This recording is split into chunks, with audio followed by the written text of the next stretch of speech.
മന്ത്രിസഭാ രൂപീകരണവുമായി ബന്ധപ്പെട്ട് ബി.ജെ.പി. വിവിധ ഘടകകക്ഷി നേതാക്കളുമായുള്ള ചർച്ച പുരോഗമിക്കുന്ന വേളയിൽ തന്നെ അനവധി വാർത്തകളാണ് മാധ്യമങ്ങളിൽ വന്നത്. അതിലൊരു വാർത്ത പ്രത്യേകം ശ്രദ്ധിക്കപ്പെട്ടു. അത് മറ്റൊന്നുമായിരുന്നില്ല, എൽ.ജെ.പി. നേതാവ് ചിരാഗ് പാസ്വാൻ 2 മുതൽ 3 മന്ത്രിസ്ഥാനം വരെ ആവശ്യപ്പെട്ടു എന്നുള്ളതാണ്. അദ്ദേഹത്തിന് 5 എം.പിമാരാണുള്ളത്.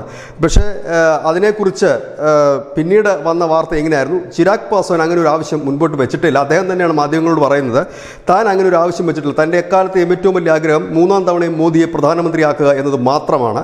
അല്ലാതെ തങ്ങൾ ഒരു ഡിമാൻഡും വെച്ചിട്ടില്ല. ഘടകകക്ഷികളിൽ ഒരു ഡിമാൻഡും വെക്കാത്ത ഒരേ ഒരു പാർട്ടി എൽ.ജെ.പി. ആണെന്ന് തന്നെ നമുക്ക് പറയേണ്ടി വരും.